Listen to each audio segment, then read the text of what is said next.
Okay. So good morning, everybody, and good afternoon, Kambis. Thank you for joining us. It's a real pleasure for us to have Kambis join us for this session on multivessel PCI in CTO. I've known Kambis for a long time. I think the first time I met you was actually in an aeroplane. We were It's true. going to some crazy island to go get some lunches. Yeah, yeah, We were yeah. sitting next to each other. Um, and I've been following your career since then, Kambis. I want people to know that I really think you are, if not the best, in the top CTO operators in the world. I really look at the things you do, and you make me want to do CTOs, which is saying a lot. But I really respect you and think you're a phenomenal operator. So I really appreciate you take the time to talk to our team here at Monty, and everybody is going to learn a lot from you as usual. Oh, thank you very much, Asim. So, yeah, and especially for this very nice introduction, Asim. So, today I will just focus a little bit on also on scientific part of what we've got. I mean, on the one side, we have a lot of technical parts to address, but now I'm also going a little bit more into data regarding multivessel PCI in patients with CTO. But what I did, Asim, is I was looking for one case in a patient with multivessel PCI, which I did in your lab at the time where Antonio was still working and you were there. Right, right. I maybe you still can remember, but there was one case of, and I will start with this. It was 2017, actually not too long ago, 5 years around, 4.5 years. And this is what we find nowadays and what we're able to do with interventional cardiology. This is a classical post-CABG patient, CTO of LAD, RCA, and the CIRC. And and you can imagine when you see this patient with Ernest, all the graphs. can Yeah. you put in presentation view because we're not seeing the videos move? Ah, okay, you are. Oh, sorry. So then sorry, I have to. I'm sorry. I'm in the wrong. I will stop the screen share. I will start again. Um,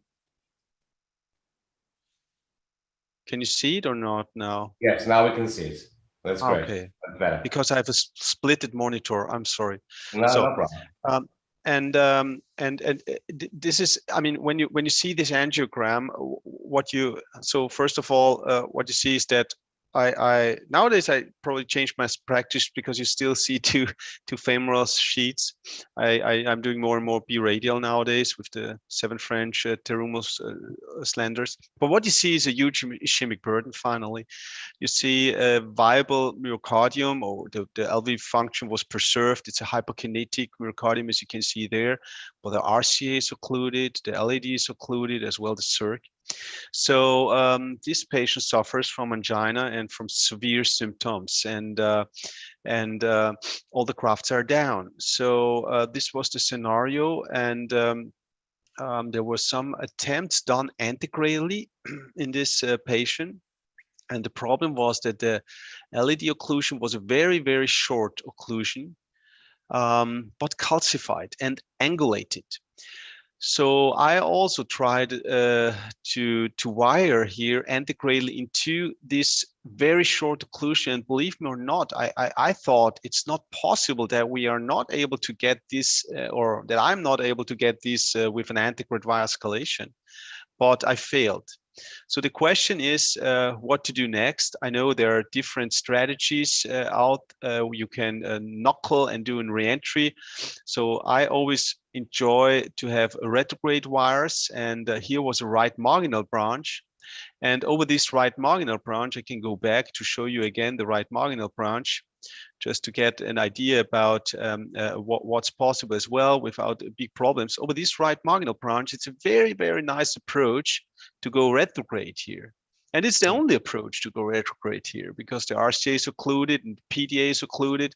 So so the question is, does it cause ischemia or not once you pass? And sometimes even only a retrograde marker wire can help you to get the things sorted out. And here you see that was a Sion Black at this time, a Corsair microcatheter, and then the wire, just the polymer jacket wire, just slept through. So which we were not able to do antegrade. Retrograde was very easy, and then we entered into the guide, and finally the retrograde wire was already in the antegrade guide. So that makes things much easier, because once you have this, you have only to, let's say, you can externalize or do a tip in, which means you bring your retrograde wire in the antegrade microcatheter, and then you go over the LAT into with your microcatheter. Then you place an antegrade wire, and then you just can put stents in it. So this was done in a relatively fast forward. It didn't took us too long time, and therefore we saw now these beautiful septal options. And what we did here is we just went retrograde and said, okay, if we are going so fast, we can also probably open the RCA. This was a retrograde Corsair over the now recanalized LAD. And finally, we went up again relatively easily into the guiding as well. We did an external, we brought the microcatheter up, did a tip in with a rotor wire, and here we had the rotor blade because of calcification. Finally put stents in. And then the huge RCA with the arterial jump graft to the circ was open. And the guy, I think he's doing well, because LED is now open, RCA, and even the jump graft to the circ is open, which is an arterial one.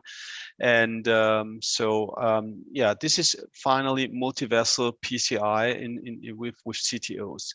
We know that there are data out that there are also some limitations regarding to go with a double CTO in one scenario. The MACE rate is higher, but also the burden of disease is higher in this kind of patients. So, well, now let's focus on the topic, and let's focus on the impact of completeness of revascularization in general, and also about for the outcomes of incomplete. To understand more the impact of completeness of revascularization, we have also to understand the outcomes of incomplete revascularization. So. And what we know here, and this is a beautiful work published in JACC 2013, is, and this is a large collective. I like to show this slide because it shows that the outcome of the incomplete versus complete revascularization in multivessel coronary artery disease in a large meta-analysis, there's a clear trend towards a better outcome once you do a complete revascularization. So whenever you're able to do a complete revasc, a patient might have a significant benefit. And you can see it, no matter if they are treated by CABG or PCI, the outcome is better here. So therefore, this is a strong argument to go for a complete revasc if possible. And we also see data here in 2020 in the American Journal of Cardiology, impact of complete revascularization, multivessel disease and stable angina after PCI. And what you can see here, this is from the New York State's registry, 2008 to 2011. You might know this registry even better than myself. But what you can see is survival-free of death in percentage. And you see complete revascularization, 10,000 patients. And there is a clear significant reduction in those patients who are complete revascularized compared to those who are incomplete revascularized, or even to those who are attempted but failed to be revascularized. So those are the worst, right? And so the majority of 87% of complete revascularization occurred within the first 30 days, which is also important to understand this figure better. So also clear trend towards complete revascularization. We know that as well from the syntax arm, that complete revascularization makes sense. Even if you see that, in fact, this trial, when I look, it was less and more, for sure, it was a comparison between CABG and PCI. But for me, the more important message of this trial is that incomplete revascularization did worse than complete revascularization, even if this was not the primary answer to be addressed here. But what we can see is no matter what we did or what they did in this trial, but patient with incomplete revascularization had higher all-cause mortality and higher MACE rate, and that was significant, right? So another trial published was focusing about, let's say, also how to define the incomplete revascularization. What we know here is that residual syntax score of over 8 is a clear predictor for higher hazard ratio in the syntax collective. Here you see all-cause mortality, which is once you did a complete revasc, 1.0, but then jumps up to 5 times when you did incomplete revasc, and that was for all-cause death, but also for the combined endpoint as well for MACE. So they are doing worse. And we can also see this in the Kaplan-Meier curve in the endpoint all-cause death, but also in the combined endpoint that the incomplete revascularization is much worse, defined as a residual syntax score of 8 as complete revascularization.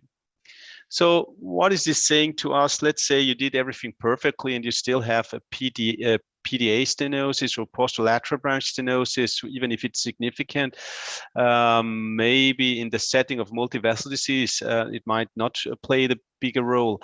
But if you left the LED occluded or left the LED bifurcation, which is relevant, and you leave this alone, it might be a huge impact to the patient. Okay.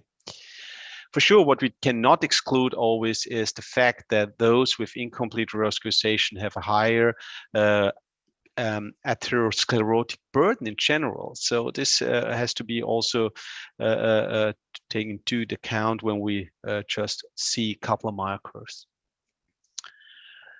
I think another important trial was a pooled analysis of syntax, pre-combat, and best trials. And those combined trial analysis showed as well that death, MI, and stroke in PCI can be reduced in patient with complete revascularization. And you see we have 57% of patients had a complete revascularization. Those did finally better in the combined endpoint, 15.3 versus 19.5.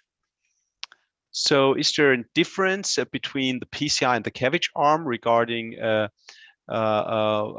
regarding complete and incomplete revascularization? So death from any cause, PCI incomplete versus CABG incomplete. What you can see is that yes, in fact, what we can see, there is some difference. CABG did a little bit better in this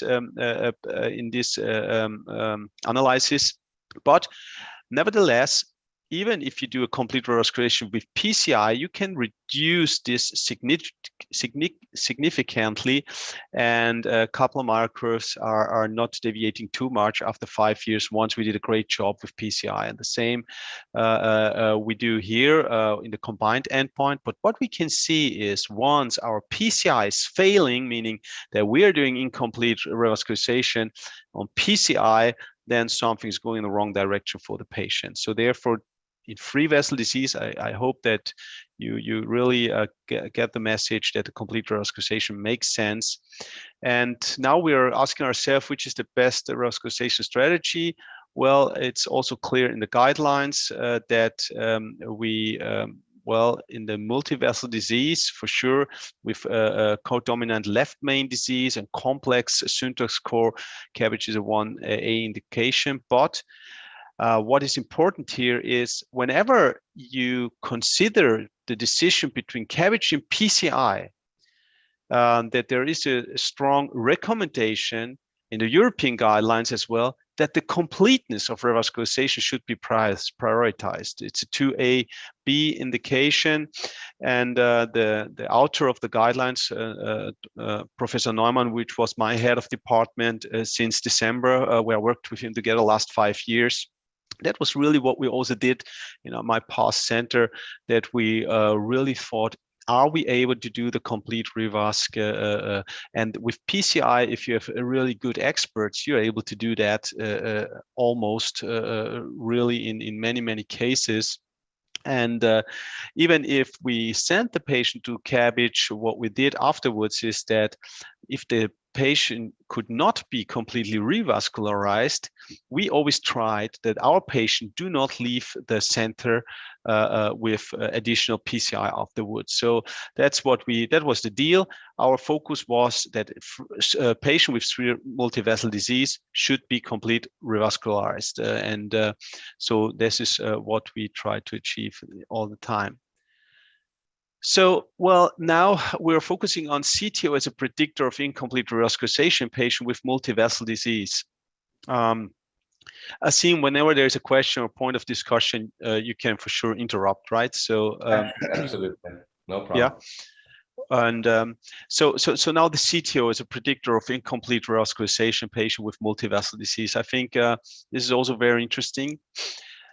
Because what we learned is that the CTO is probably the strongest predictor for incomplete revascularization patients with multivessel disease, in patients especially with stable angina. And again, the same registry, 15,000 patient, and sorry, and here you see that the chronic total occlusion here is univariable, but also in multivariable analysis after adjustment, it is a strong predictor for incomplete revascularization here. Yeah, you can see it. It's a clear significant, and also the confidential interval is not too big, so they really had a lot of patients inside. So I think it means something, right? And compared to the other to the others. So this is a very strong predictor. It's clear, and we had also seen this in a smaller study, but in the sub-study of the of the syntax trial. Also here, what we could see is the total occlusion is a strong predictor. Here also 2.7 odds ratio was also significant in the syntax trial, that patients are not completely revascularized. So it is the total occlusion which we have to address. And this is also what Andreas Grünzing already understood in the 1980s, that when we're not able to deal with chronic total occlusion, we'll never be able to address the question of multivessel disease with PCI, right? So what is now the prognosis in patients with CTO and multivessel disease? So there was a work in the Euro intervention in 2017, and it was about the further long-term outcomes of PCI with sufficient completeness of revascularization in CTO patients with multivessel disease. And finally, what you can see here is that if you have patients with a CTO and multivessel disease and the residual syntax score over 12, the outcome is worse than below 12. So this is what they found out. So it's a little bit different compared to the data we have from the syntax trial. But still here, there was a cutoff analyzed here. You see the numbers are not too many patients, but still it is a quite good number of patients. The cutoff for those subset was over 12. There was a significant difference in between the group. So it doesn't make a difference if you do a complete revascularization with 0 residual syntax score or 0 between 12. Here it was not the big difference, but once there's over 12, you did something major, some major branches or major bifurcation, major complexity was not addressed, and those patients did worse regarding, and this is important, all-cause death. So interesting analysis was, and I was happy to see that, and because there are so many different aspects of CTO, but what we're seeing more and more is that we have also to focus a little bit more on the long-term outcomes. And here, 10 years outcome, it's a South Korean study, OMT versus CTO PCI. And there was clinical outcomes in the propensity score matched population. And here, why I have this study, because nearly 80% of those who were included in the study had a multivessel disease with a CTO. So what happened? So here's cardiac death. You look up the Kaplan-Meier curves, you see OMT did quite good till 3 years, even 5, 4, but then something happened, right? Exactly where we stop with the ischemia trial, something is going on, right? So the follow-up is very interesting, because then the Kaplan-Meier curves are deviating dramatically, and there's a clear benefit for for the CTO revascularization patient with a multivessel disease.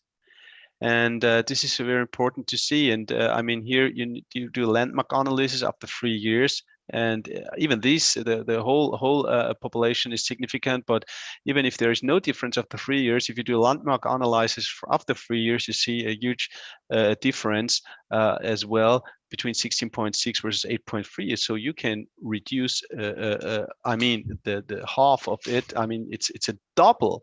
It's even a double higher cardiac death on those who are incomplete revascularized, or let's say where the CTO is left alone after 10 years. This has something to say.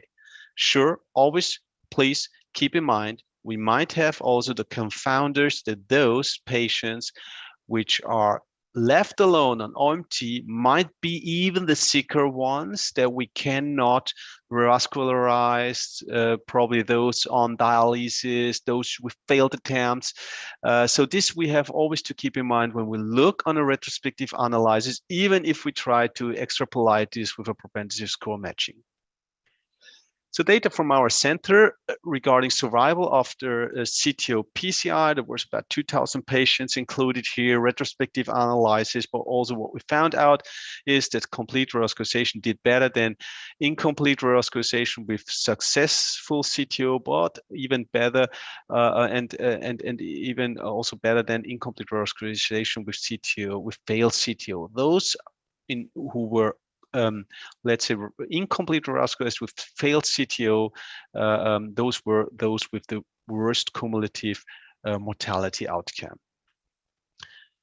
So what's the impact also from my old center? What's the impact of procedural success in CTO PCI in stable coronary artery disease? And this is really addressing the question of multivessel disease and CTOs. All those are CTOs patients.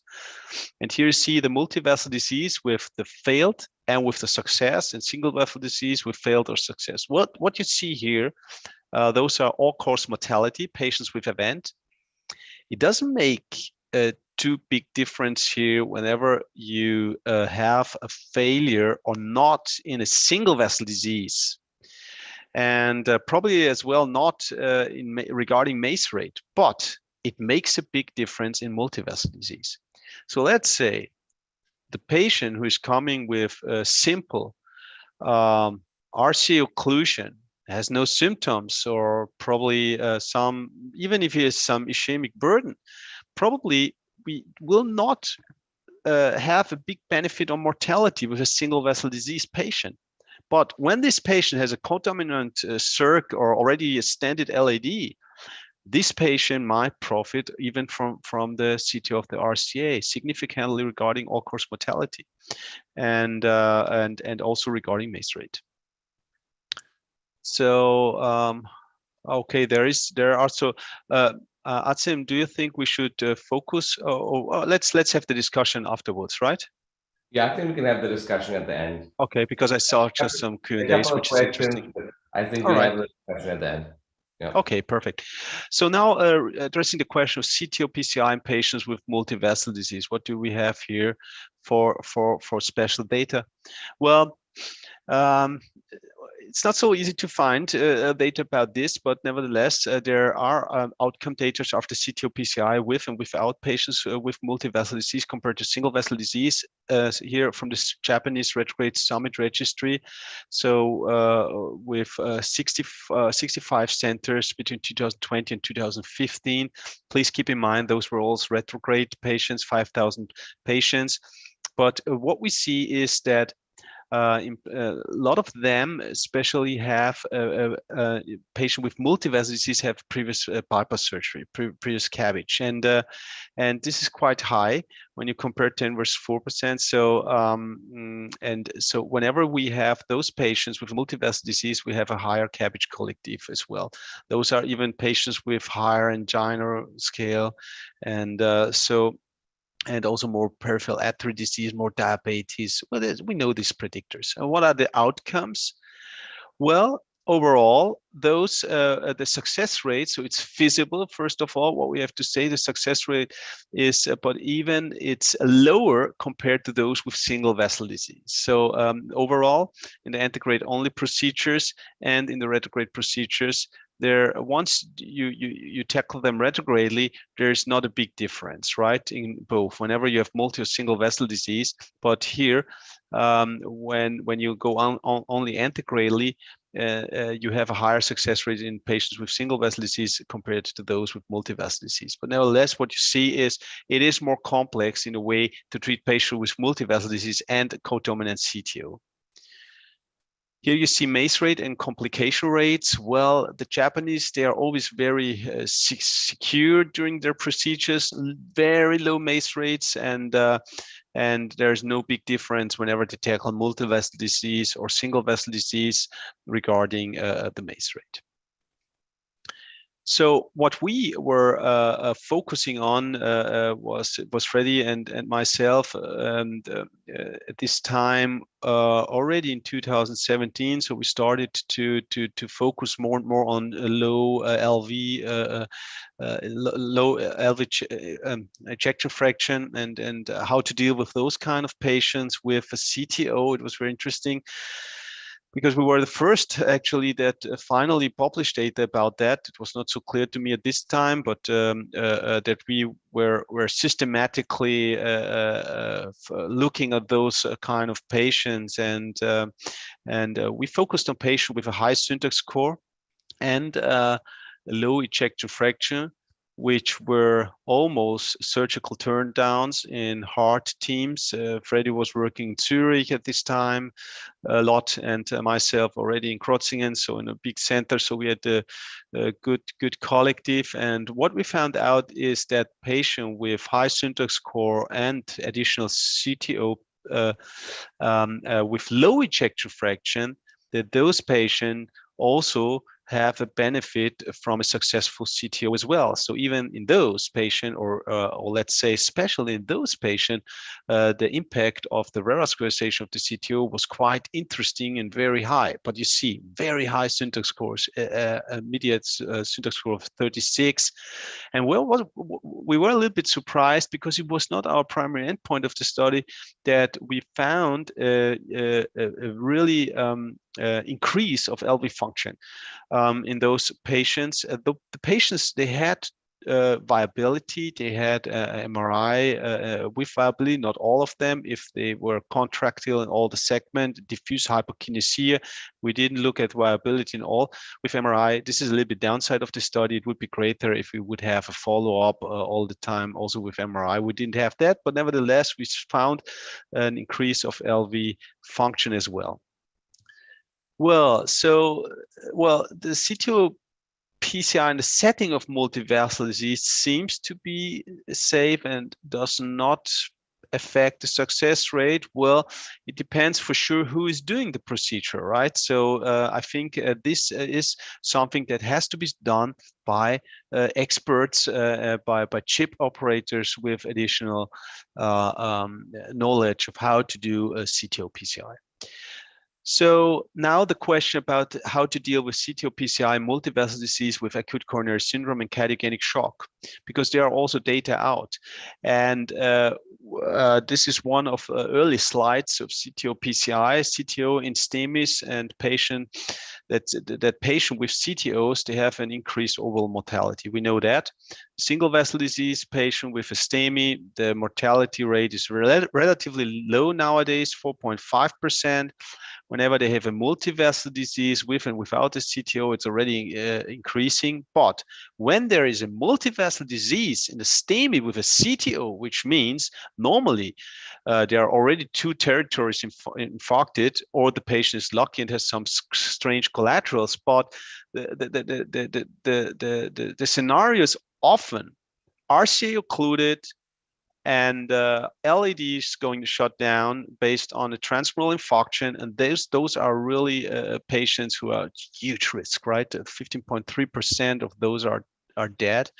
So those are multivessel disease and CTO. So whenever you have a STEMI with a CTO, you know that this is not a fun, and the patients are a very high risk.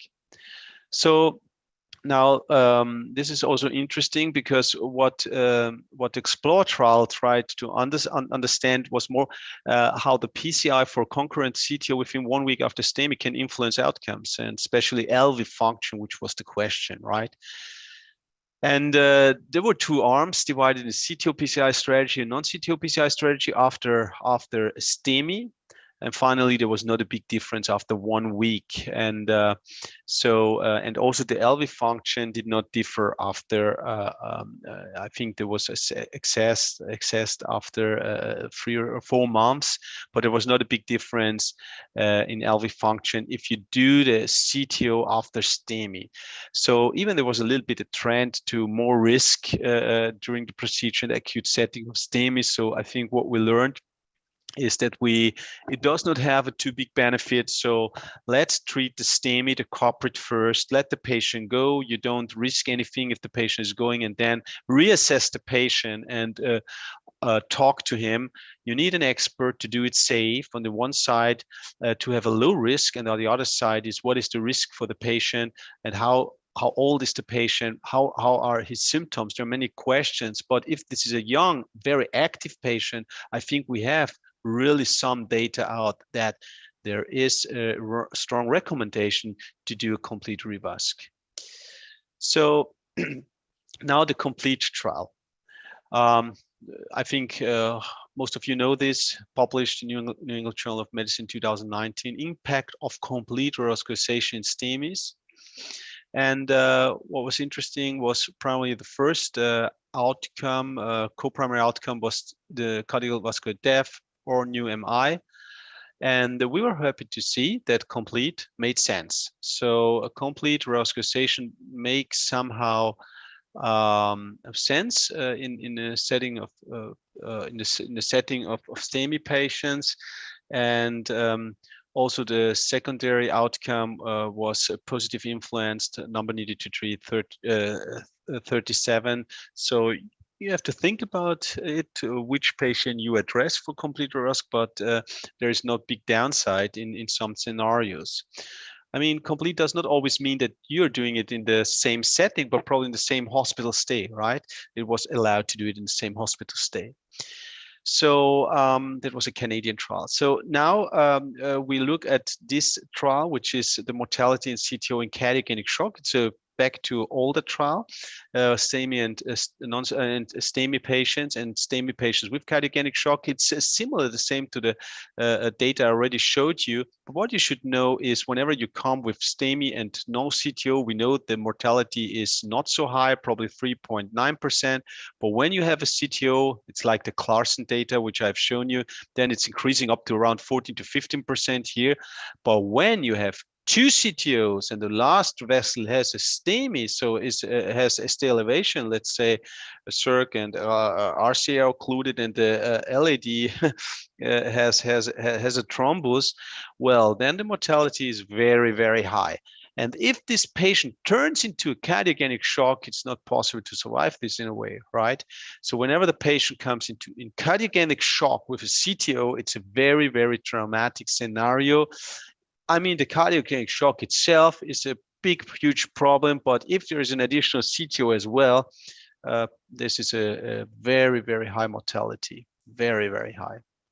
So therefore, well, the question was also addressed from Holger Thiele from Germany, a heart center in Leipzig, and yeah, he's always very pragmatic in asking himself questions, and he always says, whenever you don't know, just randomize it. Well, it's not so simple to randomize every question, but he has a good network, and what he did here with the culprit shock trial and was phenomenal. It was the primary, I think you know the study, and the primary study endpoint of 30 days, all-cause mortality or renal replacement therapy. The culprit was superior to the intermediate multivessel PCI in a culprit shock. This is important. And the all-cause mortality itself, so it was not only driven by renal replacement, no, it was driven almost by the all-cause mortality. And this is important. The all-cause mortality itself has a significant big difference whenever you treat corporate or intermediate multivessel PCIs. So the message, when you get a patient with cardiogenic shock, don't play around. Yeah, just get your guiding in, revascularize the carpet, put a stent in, and then check whenever you need hemodynamic support or not on top. So here the cardiogenic shock in patient with and without CTO, it was a subgroup analysis, as you can see here. After 30 days, what you can see that all-cause mortality was no difference whenever the patient has a CTO or not. Whenever you did corporate or multivessel PCIs, but after 1 year, also no difference. So in the setting of a STEMI with a cardiogenic shock, I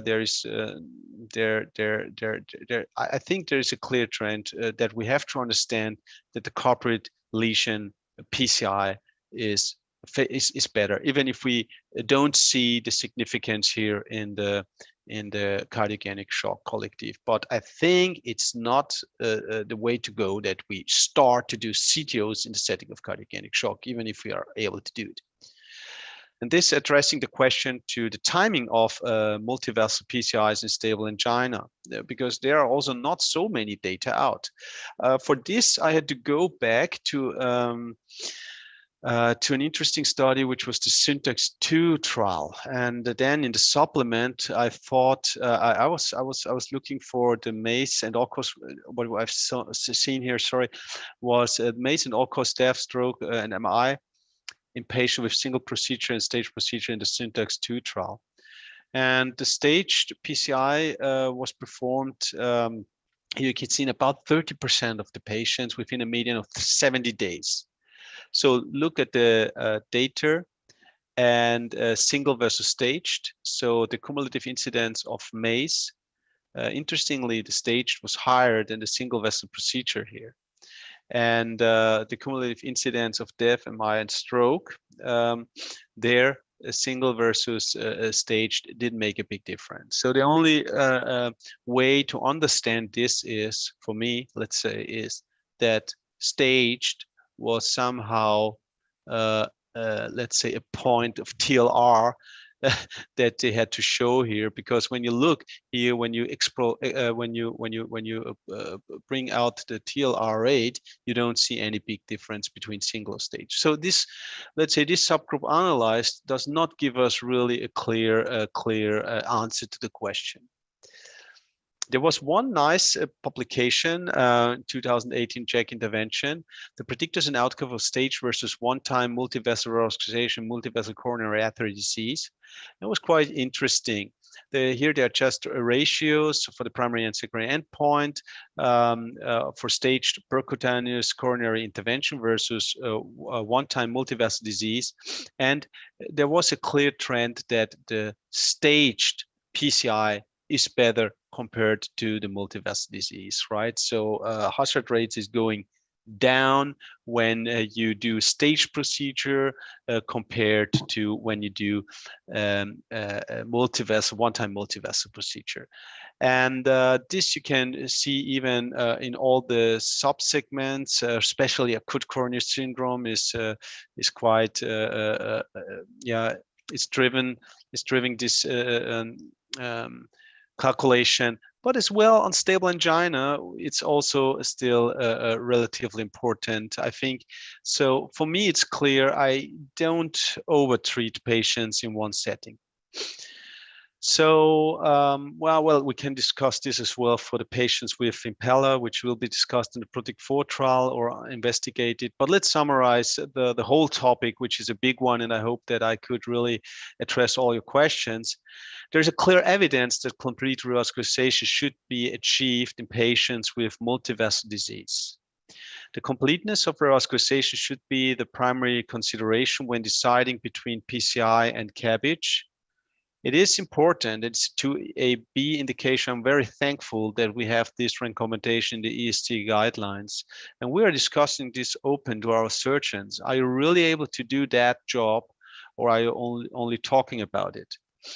The CTO are the strongest predictor for incomplete revascularization. So you, as a new generation of operators, concentrate on this as well. If you want to become a chip operator, a good operator, you cannot work without addressing those CTOs to make a good job for your patients in the future, I think. CTO patients with incomplete revascularization have higher long-term mortality. I've shown that data. CTO PCI in patients with multivessel disease have lower success rates with higher complication rates. We have to think about that. So probably it's not the way to start with.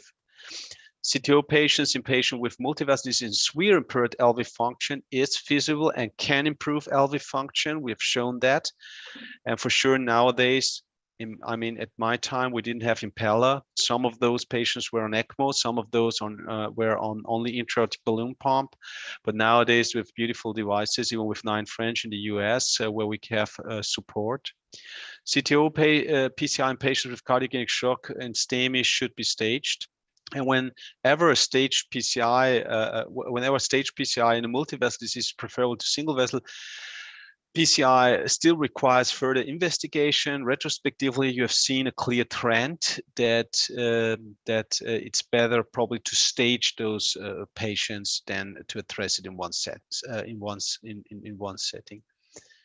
Okay, so thanks a lot. I will stop my screen sharing, and yeah, I hope. Yeah. Thank you. That was like a very thorough and excellent review of the data, which I really enjoyed. We have some questions from the chat, and then you see all of our fellows joining. Great. And some of our attendings who do CTO PCI are joining too, and I know they're going to have questions for you. I'm just going to ask you the one question from the chat. Because this comes up all the time in CTO PCI, right? And it says, does viability play a role in your decision to revascularize a CTO? Yeah, to be honest, sure, it's important. But what I'm doing is I'm not reading the report, I'm looking at the images. So right. I give what's written there. Unless you really have a long relationship to your MRI team and you believe in everything what they are telling you, but I always look at the images. You know, it's very difficult to really to address this question in detail, because what we find and what we see is you often see some 25% of late gadolinium enhancement subendocardial, right? Sometimes you have an RCA where you might have the impression that the PDA is gone completely, right? You have a scar, a transmural scar in the area of the PDA. You have a huge posterolateral branch, and you also understand the mechanism. This was probably occluded, and the LED gave some septals to the PDA, and there was a huge epicardial to the posterolateral branch, and the CTO was already there, and the patient got a transmural infarction, and the LED survived this. So therefore, you have really to look at it whenever you go into a procedure or not, which makes sense or not. If there's a huge scar, I don't do it. I don't believe in it. This is the first point. If there is a partial scar and I go for revasc, I even try to revasc the whole vessel with all the side branches, because long-term outcome, in my experience, and TLR rate is lower and reocclusion rate is lower whenever you get everything revascularized. And then there is one hypothetic thing that we are doing sometimes is patients with VTs getting an ablation, have a huge scar and a CTO. And then when the EP guys asking myself, Kambis, can you do something? I said, well, there is a scar, but he has a resuscitant VT, and even after ablation, he's still a VT. Then I sometimes do a CTO, but only if it's really straightforward one, not to put this patient at risk. Sometimes it can reduce a little bit with antiarrhythmic drugs, the burden. And there are also some there is also some few data on it that the border zone between the viable and the non-viable myocardium might be influenced even a little bit more with revascularization. But in terms of prognosis, I'm skeptical really if an revascularization with, I mean, you cannot only focus on one operator who did thousands of procedures. When you give a message to the community, you have the scar and you have the benefit or not, or maybe a questionnaire of the benefit, and then you have the risk of the procedure. And the risk of the procedure is quite our biggest problem. So whenever we cannot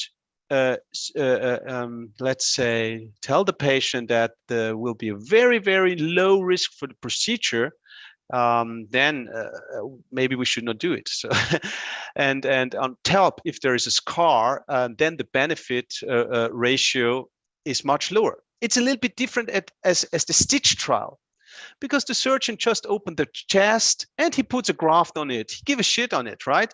He's on the ECMO or off pump, whatever. But it takes him 15 minutes more if he's really a good surgeon.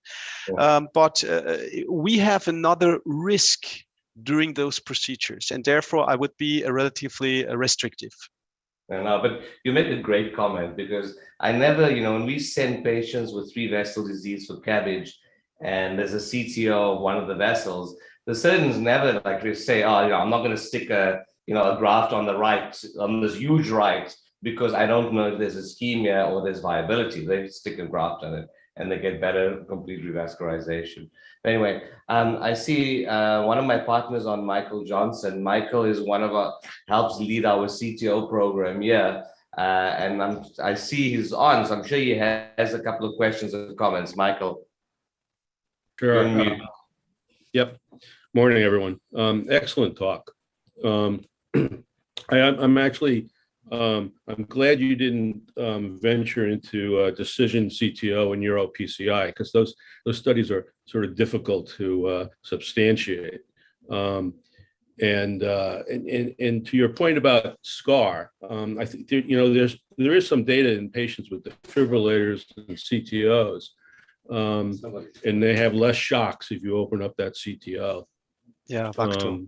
But overall, yes, yeah. There's a Vacto 2 also that looked at that, and I think that we all know that opening up CTOs helps patients, especially those with multivessel disease. I think the difficult time that we have is getting a randomized study that will actually prove that. And that's what we struggle with as CTO operators every day. It's lots of times, even in our patients we send for surgery, if you look at syntax, a third of those patients that had CTOs were never grafted in the distribution of those CTOs. And I think we can educate our surgical colleagues, but I think in our hands, I think actually even in our institution, we're better in multivessel disease at providing complete revascularization. And the studies since the beginning of time have really shown that complete revascularization is better for the patient, whether they have surgery or PCI. Yeah, very, very important. I mean, one important thing is that we understand that the CTO operator are better than the non-CTO operator in doing the job of complete revascularization. This is the first point. And then going to CABG, what I learned more and more is that there are anatomies who are relatively complicated to treat by PCI, but very simple for CABG, and vice versa. Yeah. And then there are the patients who are anyway shit for everybody, right? So, and this ends up almost in our hands. So I'm a little bit more open, and now in my new center, to be honest, I have a very, very good surgical colleagues who are doing off pump, aortic no touch, lima-rima. And I realized that I'm starting more and more to send them patients, because I see the long-term outcomes. And whenever they could not, I mean, they don't play around. They make the lima-rima on the major vessels, and for long-term outcome, it's a great thing. And on top, if there's something remaining, then I'm doing the rest of the job, right? And yeah, and it's also a thing about resources, and in the past I had only 2 labs. We did 600 CTOs, and I had resources I could play around like I wanted. Yeah, but now I have to really concentrate. I can do 1 CTO per day at the moment. I need well, we will build another lab, and you start to think. It's not cherry picking, but it's really you start to think how to work with also your human resources or your personal resources that you have, and also to deal also with good surgical colleagues. Changing my mind a little bit, so probably going a little bit together the way of addressing the question of multivessel PCIs. Nevertheless, I see more and more surgical turndowns, more and more elderly patients, more and more patients with low LV function, and where the surgeons just are happy that they have somebody here who can do a safe PCI. So I think in the past we also always did the question, which is the better strategy? I think in general, the best strategy is to do a complete revasc, no matter how. So probably this has the best and the highest impact for long-term outcome. And let's say for the normal patients who are coming between 55 and 70 years or 75, but in the elderly, it's a different topic. Yeah, I think you're right, Kambis. And, I think you make a very important point. For many of us who've moved institutions, you realize that one of the important things is you have to realize in your institution how you can provide the best complete revascularization. And in some institutions that may be very PCI heavy, in other institutions it may be very Kambis heavy, or like you do, I think a combination of the both. And I think we can offer our patients bilateral lemurs, a lemur and remur, and stent the rest. I mean, to me, that is probably the best outcomes for long term in our patients. But there's some of our fellows. I don't want to keep you too long, Kambis, so I'm just going to go across my screen. Jesse? I really appreciated your talk and wanted to second Dr. Johnson's point about how much I enjoyed CTO discussion without involving Euro CTO or decision CTO, because I think it highlights the point that we've been thinking about how we study CTOs in some ways is wrong. And so I guess it comes down to, we're talking about a big question comes down to bypass versus PCI. And my question is, do you think that we should be doing more studies, or should there be an attempted study to look at bypass versus CTO, and how would you design that study? So for example, there was a study suggested to the national board here in Germany. I just heard it, and it was about bypass graft to the RCA versus CTO RCA. But this is a catastrophic. Nobody will do that, because we are able to open more than 80-90% of the RCAs, right? Mm-hmm. So why should we put a graft on it? So I mean, if we say, okay, we do, so this is difficult to randomize in general. So I think the biggest problem that we have is, what I see is intra-operator variability. And I know it's not good to say, well, I can do that, and so, because you don't address all of them. If you think about guidelines, you have to address all of them, but it is a problem. And this is also what I learned from Syntax. We had this hazard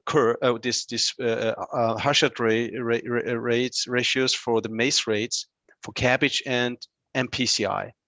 And there were centers with, in CABG, an excessive MACE rate, and there were centers who had no MACE rate in CABG, and vice versa, PCI centers with no MACE rate and with a dramatic MACE rate.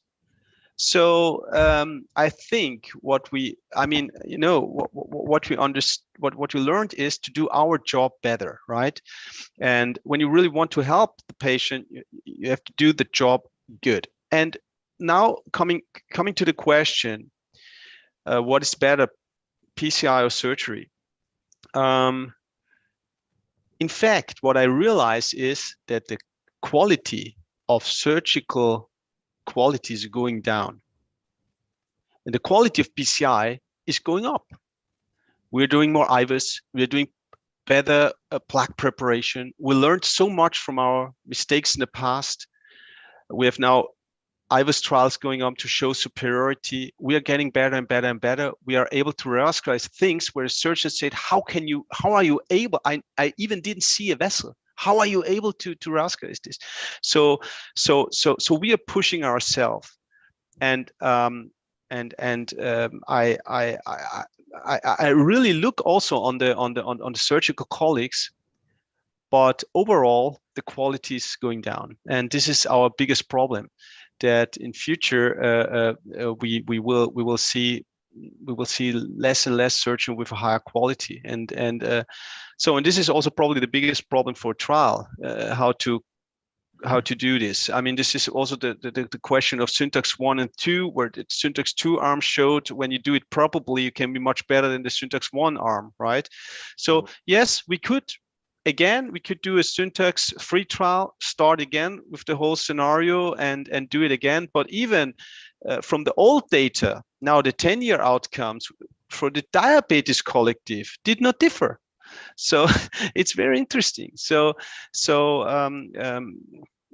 Yeah, I don't have a final question to it, but answer to it. But we have to go again through a randomized trial if you want to address these questions. It will look probably like Syntax, and with better PCI quality, and the difference will be probably less or even no difference anymore. Yeah. Great. Thank you, Kambis. Guys, the time is short, so let's say kind of short questions for Kambis. I don't want to keep him too long. Andrea? Yes, thank you for your talk. Just a brief question. What we saw in Milan, we retrospectively assessed the arrhythmic risk, and we saw that the benefit actually is stronger long term. So I wanted to ask you, in the indication for CTO PCI, how do you weigh the risk of sudden death, VT, or you just evaluate the viability of the myocardium? How do you balance these two factors? Well, for me, let's say to make it simple and short, if I have a patient with multivessel disease and viability, I try to do a complete revasc. Yeah. So multivessel disease with CTO. If I have a single vessel disease, so one CTO and the rest is okay, I don't treat prognosis. I have no data, even if I believe in it, but I have to go for symptoms. So if the patient does not have any symptoms, not at all, and then you really to think what probably medical therapy is not bad, right? Yeah.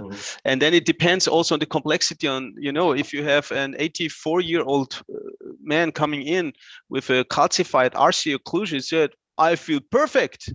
So why should you do something? When you have a 58-year guy with a right occluded right and no calcification, and it's very easy for you to treat, and he says, during mountain biking, I suffer from dyspnea, you will go for it. Yeah, so it's clear, but addressing the question of single vessel disease, I go for symptoms. And by multivessel disease, I believe on prognosis. Okay, thank you. Yeah. Pier Pasquale? Yeah, thank you so much for your talk. Just a quick question. I was wondering, we talked about FAME3 a lot, and we know there might be some limitation of FFR-guided multivessel disease revascularization when we have CTOs and other vessels. I was just wondering, how do you feel about it? And do you guys ever perform it to assess it when you have a patient with multivessel and CTO? Yeah, very important. Even our surgeons are love to have a positive FFR, right, or some resting test. So let's say I don't touch stenosis anymore unless they're subtotal or 90-degree or something without FFR. I want to see what I'm doing, and I want also to understand the vessel a little bit more. I do the pullbacks on resting, and I do a lot of resting things. So RAR or DPR or whatever, PA to BD. But I want to understand what I'm doing, and I feel safe when I do it because I have an indication when there is ischemia. Yeah, and so the eyeballing, no, I stopped. I don't do that anymore. I mean, there might be, if you have stand and there is another stenosis there, even on the edge of the stand, that even this might be not relevant, but you think that the flow or something, or is there dissection or not, right, that you are treating it on top. But regarding when you have only let's say a really nice stenosis to assess, it's the gold standard. So I don't touch it anymore, because, you know, after doing thousands, you will have one perforation, and then what are you telling the patient? Exactly. Manav? I saw you had your hand raised. Yes. Thank you very much for a great talk. I just had a quick question. What do you see is the role of kind of the average interventionalist in these patients with CTOs? Should we be attempting a CTO before sending it to a CTO operator? Should we just not touch the patient and send all patients to maximize, you know, the success, understanding that might limit the number of patients that we can help? I struggle often to find that as somebody who is not a CTO chip operator. I wonder if, you know, what's the best way to serve my patient, whether I should attempt something, maybe just do antegrade, or do you think that it's maybe inappropriate for you to try something that you can't finish, as some people in the CTO community would advocate? Just curious to hear your thoughts. You know, the variance between operators is when you start playing tennis, you're not able to play one ball over the net, right? And there are Roger Federers out there. So this question can be addressed only by yourself. So, but if you want to learn, and if you're already asking yourself this question, you will start to learn and you want to go there, right? So in general, what an average non-CTO operator should do is, first of all, do a good angio. And the angio should be done in a way that the operator understands the angio, which means you also have to look at the collaterals and on the distal landing zone of the vessel. So, which means not driving around with the table 15 frames per second in 2-3 views, and really showing also the collateral opportunities and also antegrade cap. This is the first thing that I think all of us can do. Then you should start to learn to interpret the complexity of a lesion, which is very easy by scores, GCTO scores, right?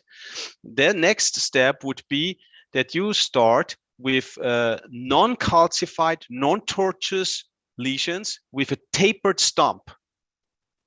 GCTO score 0 and 1. Why? Because microcatheter and the filter wire or whatever polymer jacket wire will pass. You only need a contralateral injection, and do never CTOs without a contralateral injection in your learning curve. And even if I'm doing it nowadays, it might be a problem, because you cannot feel it sometimes if you're out of a side branch or not. So those are the basics which you have to start with. And if you then feel that you do want to get better, then you have to go for special training. Yeah. Right, thank you. Last couple of questions. Sorry, Dr. Pompeo, you raised your hand. Did you have a question? Or no, I do not. Sorry about that. Okay.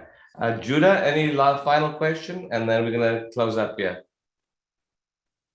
Dr. Ross? Yes, thank you for that wonderful talk. Quick question. At the CTO summit a few weeks ago in New York, there was a lot of discussion about using CT to guide CTO PCI. How much of that is part of your practice?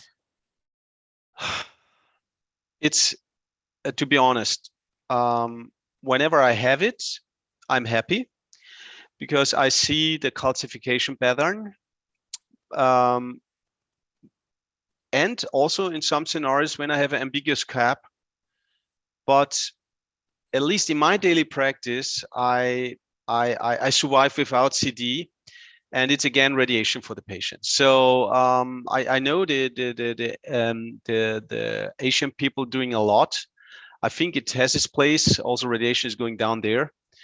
But let's say I do it for my failures or when I address them another time, or where I don't understand why I failed, for example. But it's relatively rare. And but nevertheless, when I have a CT, I'm looking at it always, yeah, because it's a nice information. Especially, for example, you should select an antegrade case for a live case, and you don't know what's there. Is it calcified? Is it fibrotic? And yeah. So then it helps you a lot. It can predict a little bit more what is inside the CTO segment. Do we have calcifications or not? And also, where is the cap? So it makes sense. I think when you have it, look at it. Absolutely. Kambis, thank you so much. I just saw we could keep talking. You generated so much discussion, and the team loves talking to you. I honestly really appreciate you taking the time to join us, and good luck with your new position. I look forward to seeing maybe PCT or PCR. Okay. Yeah. Thank you very much. All the best. I think it's a great series. Assem, congratulations to that. Very good idea, and you have such a great network, and it's a great opportunities for all the fellows and even for the consultants. And yeah, thanks to be part of it. Thank you for being part.